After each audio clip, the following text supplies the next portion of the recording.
Amen. Isa naman pong mapagpalang araw sa ating lahat. Alam ko po na ang araw pong ito ay nilikha ng ating Panginoon. Hindi po isang aksidente ang pagparito ng bawat isa sa atin, kundi ito po ay plinano po ng ating Panginoon.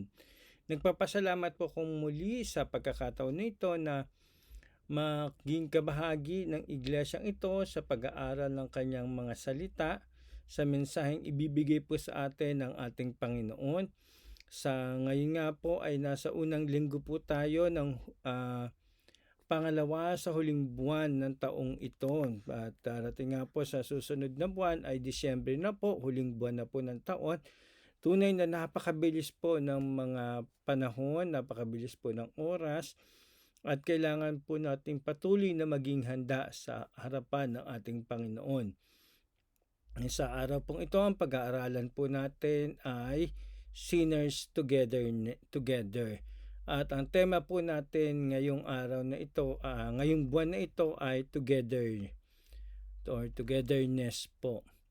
Ang ating pong teksto ay matatagpuan po sa aklat ng Roma 3:10 hanggang 12. At bago nga po tayo magpatuloy sa pag-aaral ng salita ng ating Panginoon, nagpapasalamat po ako sa patuloy na pangunguna ng ating Panginoon sa aking buhay. Bagamat tayo po hindi magkakasama physically, tayo po ay pinagbuklod ng ating Panginoon spiritually. So bago po tayo magpatuloy sa pag-aaral ng salita ng ating Panginoon, tayo po ay dumako sa pananalangin. Humingi po tayo ng gabay at patnubay sa ating Panginoong Hesukristo. Tayo po ay pumikit. Aming Amang Banal na makapangyarihan sa lahat, pinupuri ka po namin at pinasasalamatan, Panginoon, sa araw na ito. Salamat sa iyong pagpapala sa loob ng nakaraang linggo, Panginoon. Salamat sa kalakasan, salamat sa buhay, Panginoon. Salamat sa kapatawaran iginawad mo sa bawat isa sa amin na humihingi ng kapatawaran mula sa iyo, Panginoon. Salamat, Panginoon, sa biyaya na kalayaan, Panginoon, na mag-aral ng iyong mga salita. We welcome the power of your Holy Spirit, Lord God. Salamat, Panginoon, sapagkat alam namin na ang iyong banal na Espiritu Santo ang magtuturo sa amin, Panginoon. Hindi po ako ang magtuturo, bagkus ang iyong banal na Espiritu Santo ang manguna sa amin, Panginoon. Hayaan niyo po na siya ang magbukas ng aming espiritual na pandinig upang marinig namin ang iyong personal na mensahe. Hayaan niyo po, Panginoon, na mabuksan ang aming espiritual na paningin upang makita namin ang iyong plano sa aming buhay, Panginoon. Lord, ikaw ang maitaas sa aming pag-aaral sa oras na ito, Panginoon. Bigyan mo ng kapangyarihan ang iyong mga salita, Panginoon. At nawa, Lord God, ay mapalakas kami sa mensahe sa araw na ito, Panginoon. Ito ang aming dalangin sa matamis sa pangalan ng aming tagapagligtas at iyong anak na si Jesus. Amen and Amen. Amen. Tunay nga po na naging tapat po at patuloy na nagiging tapat ang ating Panginoon sa araw na ito. Ang balik-aralan, muli po nating basahin yung binasa pong teksto kanina sa Gawa 3, Kapitulo 10 hanggang 12. Sabi po dito sa ika-10, gaya nga ng sinasabi ng kasulatan, walang matuwid sa paningin ng Diyos, wala kahit isa. Walang nakakaunawa tungkol sa Diyos, walang nagsisikap na makilala siya. At 12 po, ang lahat ay tumalikod sa Diyos at naging walang kabuluhan. Walang gumagawa ng mabuti, wala kahit isa. Ito po ay isinulat ni Pablo para po sa mga taga-Roma, para po paalalahanan sila na kung ano yung ginagawa nila nung kapanahonang yun. At sabi po dito sa teksto na ibinigay po sa akin sa Lucas 15, 1 hanggang 6, sabi po, ang titulo po nito ay Nawala at Natagpuan. Alam po natin na ang ating Panginoon ay gumagamit ng mga parables. Ito po ay isa sa mga talinhaga na ibinibigay ng ating Panginoon. Ginagamit niya po yung mga kwentong ito, mga matalinhagang kwento, upang bigyan po ng meaning o paalalahanan po, ipaintindi sa mga tao nung panahon na yon at sa atin po ngayon kung ano yung nais na ng ating Panginoon, nais sabihin ng ating Panginoon. Ang sabi po dito sa Lucas 15, isang araw, ang mga maniningil ng buwis at mga makasalanan ay lumapit kay Jesus upang makinig. Nagbulong-bulungan ang mga Pariseyo at mga tagaturo ng kasulatan. Sabi nila, ang taong ito ay nakikisama at nakikisalo sa mga makasalanan. Dahil dito, sinabi sa kanila ni Jesus ang talinhagang ito. Kung sino man sa inyo ay may 100 tupa at nawalan ng isa, ano ang gagawin niya? Hindi ba't iiwan niya ang 99 sa pastulan at hahanapin ang nawawala hanggang ito'y matagpuan? Kapag nakita na niya ang tupa ay masaya niya itong papasanin. Pagdating sa bahay, aanyayahan niya ang kanyang mga kaibigan at mga kapitbahay at sasabihin sa kanila, makipagsaya kayo sa akin dahil nakita ko na ang tupa ko nawawala. Ikapito po, dinagdag ko po itong ikapito, sinasabi ko sa inyo, magkakaroon ng higit ng kagalakan sa langit dahil sa isang makasalanang tumalikod sa kasalanan kaysa sa 99 na matuwid na di nangangailangang magsisi. Pinagpala po ang pagkabasa ng salita ng ating Panginoon. Ang pag-aaralan po natin ngayon ay tungkol sa simple pero magandang alalahanin sa bawat araw, sa bawat segundo ng ating buhay.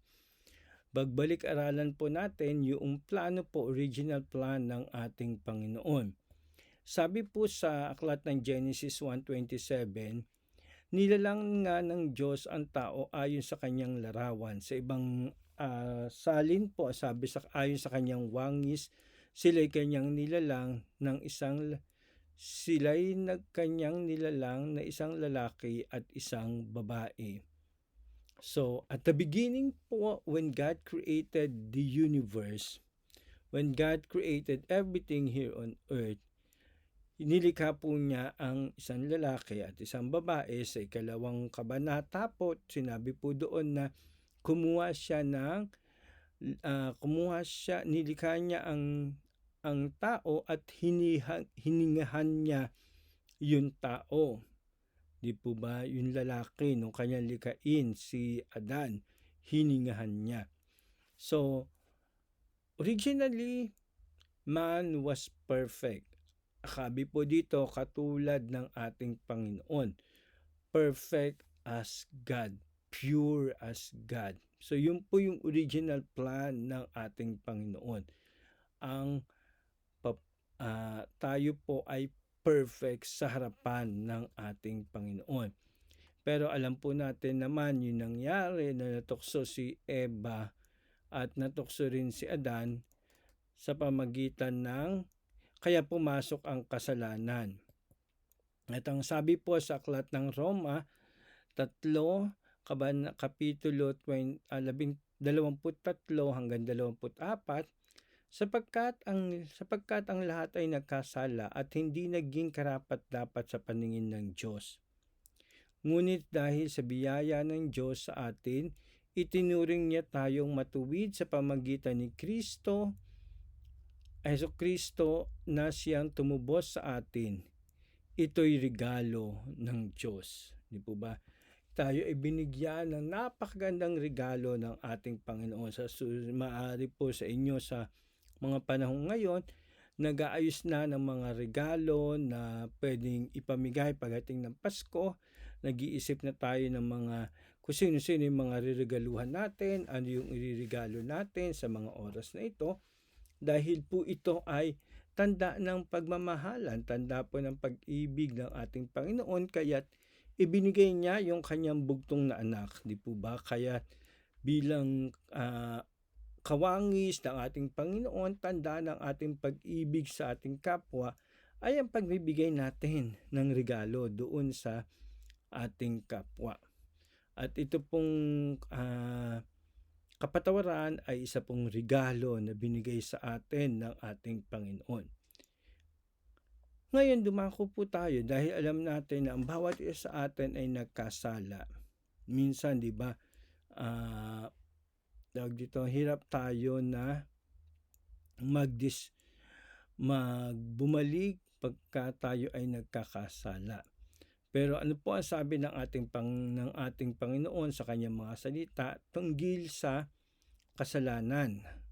So, ang sabi po doon ng ating Panginoon, dahil tayo ay nagkasala, kailangan natin ng tagapagligtas. Kaya sabi po sa aklat ng Marcos 2, Kapitulo 17, narinig iyon ni Jesus, yung bulong-bulungan po nila, kaya sinagot niya ang mga ito.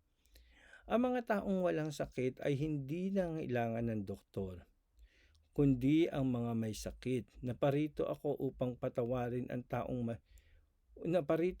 hindi upang patawarin ang mga taong matuwid sa kanilang sariling paningin, kundi ang mga makasalanan. Amen. So binigay po ng ating Panginoon ang kanyang bugtong na anak upang tayo po ay magkaroon ng kaligtasang nagmumula sa ating Panginoon. So ano yung mga dapat nating tandaan hinggil sa kasalanan? Sabi po dito sa aklat ng Efeso 2, Kapitulo 4-5, sabi po dito, ngunit napakamaawain ng Diyos at napakadakila ng pag-ibig niya sa atin, na kahit itinuring tayong patay dahil sa kasalanan natin, muli niya tayong binuhay kasama ni Kristo. Kaya naligtas tayo dahil lamang sa biyaya ng ating Panginoon. Diba? Sabi po dito, ang Diyos ay maawain at mahabagin.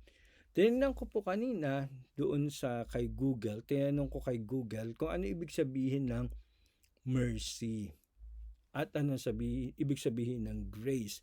Sabi po doon, ang mercy daw po ay sustaining yung at consequences na dapat ay sa atin. Yung parusa na dapat ay ibibigay sa atin.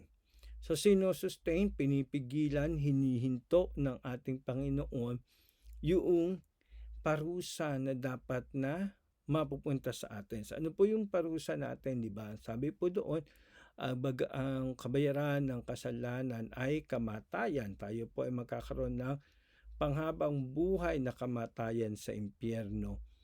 So, kung titingnan po natin, withheld, hinaharangan, hinihinto, ini-stop ng ating Panginoon yung parusa na dapat ay para sa atin. Iniharang niya yung kanyang sarili para sa atin. Ang grace naman daw po ay pagbibigay ng pabor sa atin. Di po ba? Ang pag sinabi mong pabor, hindi tayo karapat-dapat, pero binibigay pa rin sa atin yung request natin, yung gusto natin, yung sinasabi natin. So yun po yung tinatawag natin na favor na nanggagaling sa ating Panginoon.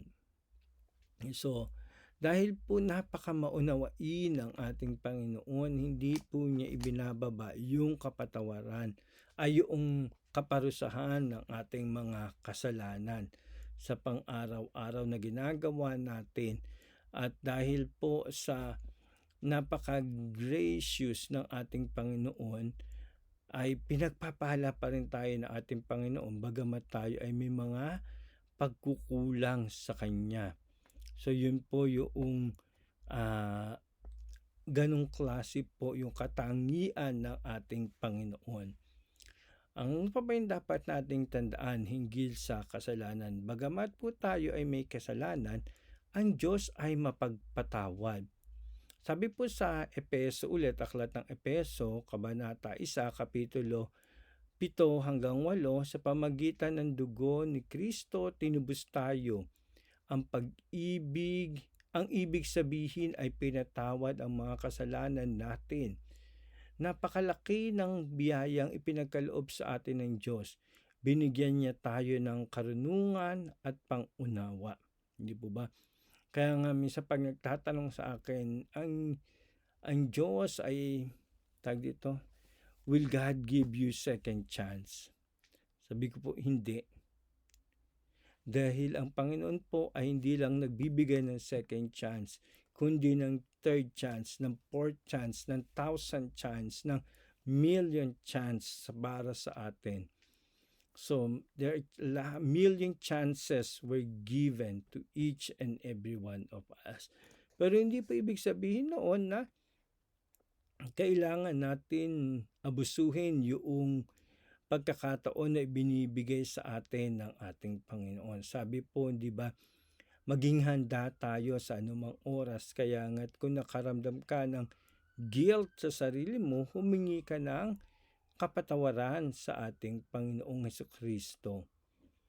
Ang sabi pa rin po sa Unang Juan, Kabanata 1, Kapitulo 9, ngunit kung ipagtatapat natin sa Diyos ang ating mga kasalanan, maasahan nating patatawarin niya ang ating mga kasalanan at lilinisin tayo sa lahat ng uri ng kasamaan dahil siya ay matuwid. Dahil makatwiran yung ating Panginoon. So, pag sabi mong makatwiran, reasonable yung ating Panginoon, di po ba?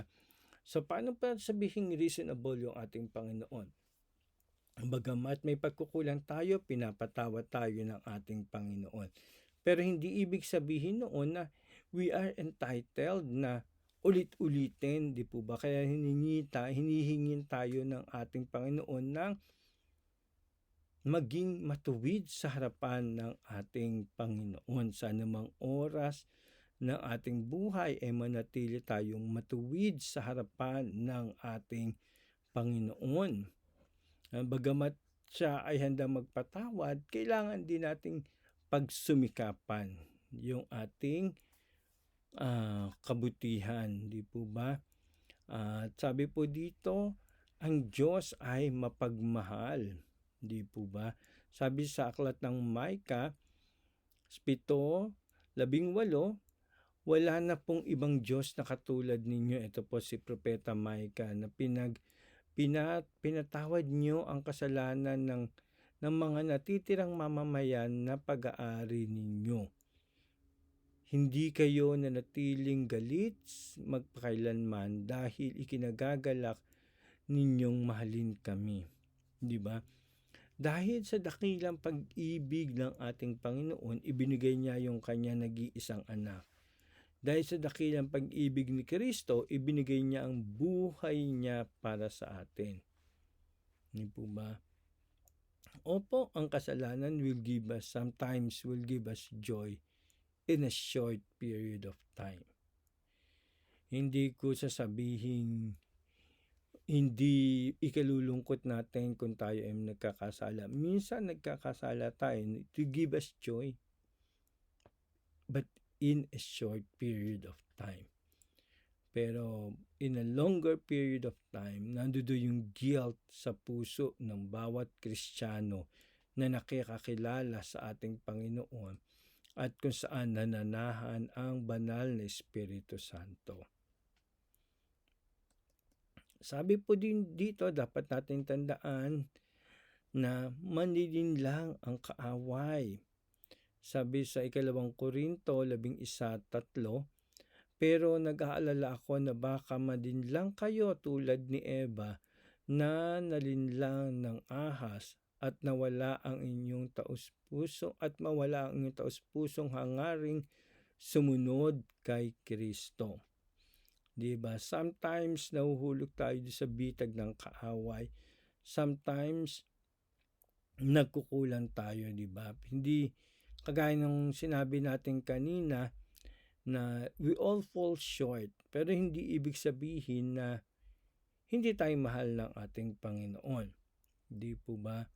So, sometimes may mga pagkukulang tayo pero nananatili yung pag-ibig ng ating Panginoon sa bawat isa sa atin. Nananatili yung kahabagan ng ating Panginoon sa bawat isa sa atin sapagkat kagaya nga nung sinabi natin kanina, ang ating Panginoon ay mauwain at mahabagin.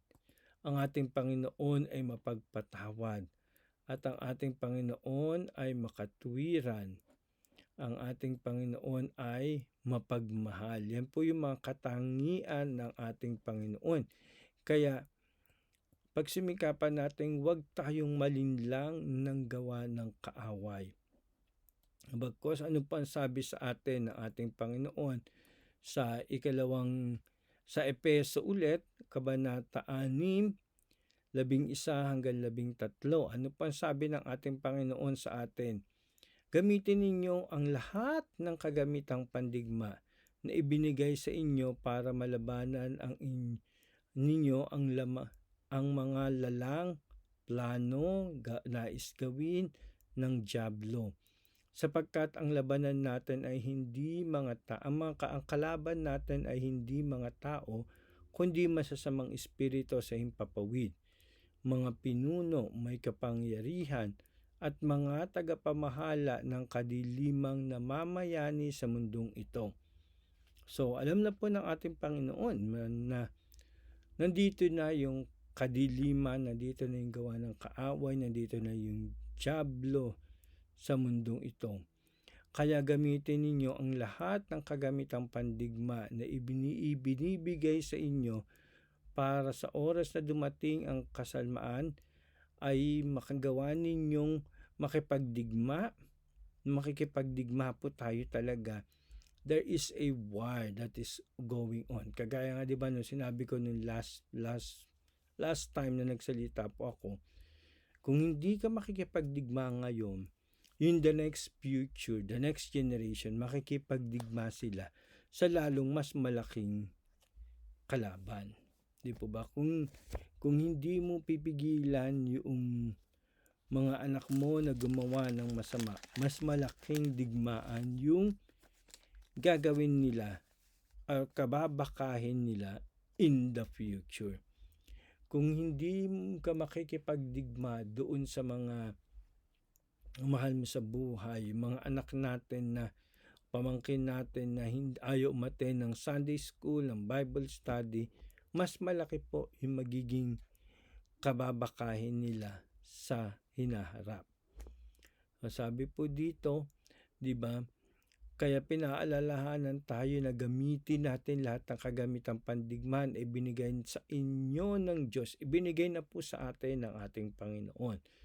Para sa oras na dumating ang kasamaan ay magawa ninyong makipaglaban at pagkatapos ng pakikipaglaban ay manatili pa rin kayong matatag. Di ba? Maraming makikipaglaban, may mga matatalo. Di po ba? Pero sabi ng ating Panginoon, kung tayo ay mananatili sa Kanya at siya'y mananatili sa atin, who can stand against us? Di po ba? Nandoon yung proteksyon ng ating Panginoon. Nandoon yung Kanyang pangangalaga. Kaya nga po, di ba, ibinigay sa atin the armor of God. Ano ba yung breast shield, di ba? Yung harapan, proteksyonan natin, yung puso natin, yung isip natin, yung mga sinasabi natin. We watch all those things. Yung puso natin sapagkat nandoon yung mga actions, yung mga sinasabi natin, yung mga iniisip natin. So, kailangan natin magkaroon ng safeguard doon. Hindi tayo pwedeng maging i-test yung water. Hindi pa pwede, susubukin ko lang. Titingnan ko lang kung pwede. Titingnan ko kung okay lang sa kanila na hindi ako umattend ng Sunday School. Titingnan ko na kung okay lang sa kanila na hindi ako umattend ng Bible study. Titingnan ko kasi ginagawa natin yun, tinitingnan natin, we're not testing it. We're going towards the yung bitag ng kaaway. Pumapasok tayo doon sa bitag ng kaaway. The moment na sinabi natin na susubukan ko kung ano magiging reaksyon nila. Pumapasok tayo doon sa bitag ng kaaway. Minsan, nawawala tayo talaga, nalalaglag tayo doon sa bitag ng kaaway. But keep in mind that God is a lovable God, a loving God. God is a justice God, a righteous God. God is a forgiving God. God is a merciful God, is a graceful God. Yan po ang ating Panginoon. At sabi po dito na naririyan si Kristo na ating tagapagligtas. Huwag kang manatili doon sa galit, huwag kang manatili doon sa takot, huwag kang manatili doon sa sa kasalanang ginagawa natin. Gawin mo yung lahat ng paraan upang ikaw ay makaalpas doon sa bitag ng kaaway. Excuse me. Sabi po dito, dahil sa kapatawrang ibinigay sa atin ng ating Panginoon sa pamamagitan ni Kristo, tayo itinuring na matuwid na ng ating Diyos. Kaya nga po sabi po ng ating Panginoon sa aklat ng Ikalawang Korinto 5:21, kailan may hindi nagkasala si Kristo, ngunit alang-alang sa atin itinuring siyang makasalanan para sa pamagitan niya maituring tayong matuwid ng Diyos. Sa pamagitan lang po ni Kristo, tayo maituturing na matuwid ng ating Panginoon. Sabi nga po, di ba, ni Kristo sa kanyang mga salita, I am the way, the truth, and the life, and no one comes to the Father but by me.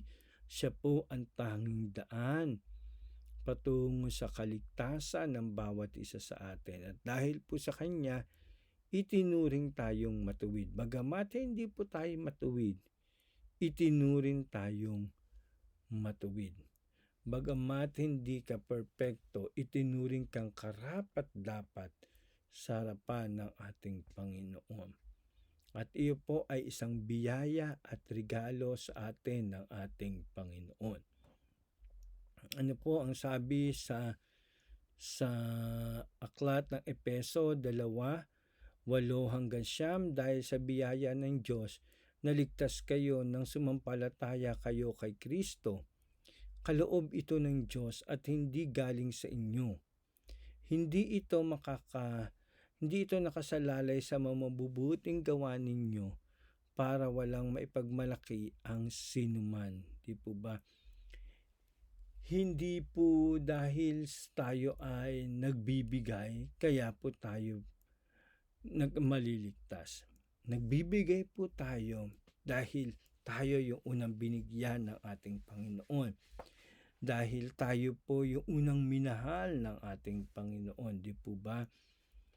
Tayo'y naglilingkod sa ating Panginoon sapagkat siya ang nagbibigay sa atin ng kalakasan, ng karunungan. Hindi po tayo maliligtas sa mga ginagawa natin.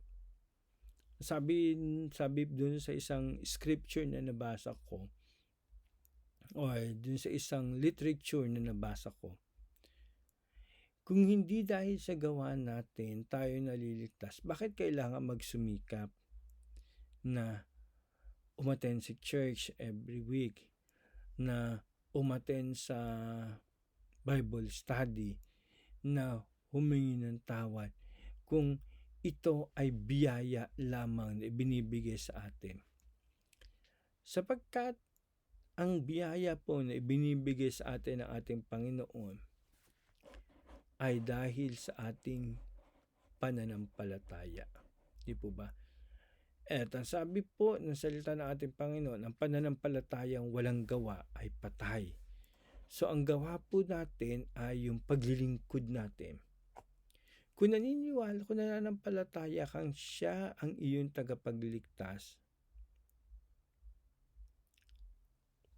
maglilingkod ka para sa Kanya.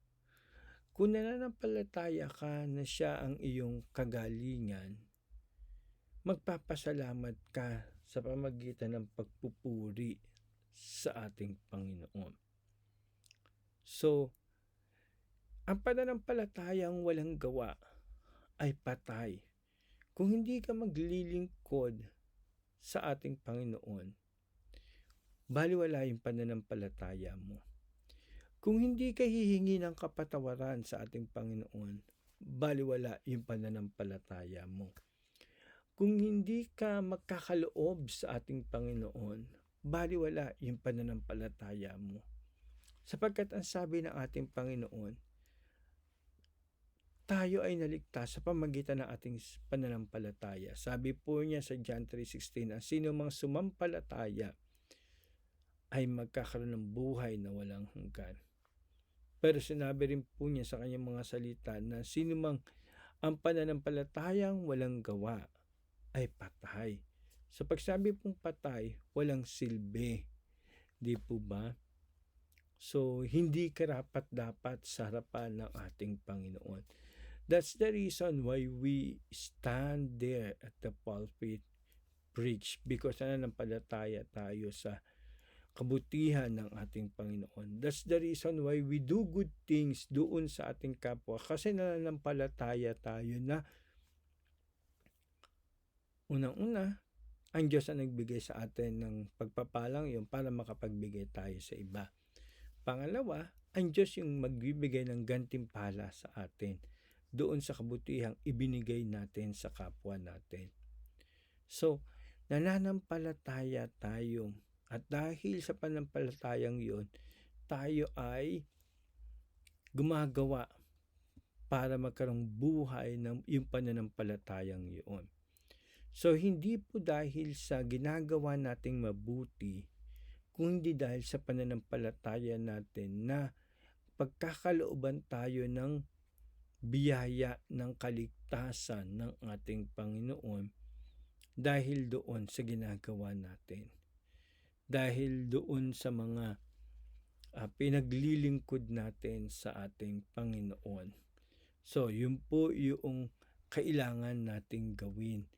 Tayo po ay binibigyan ng biyaya ng ating Panginoon dahil sa ating pananampalataya.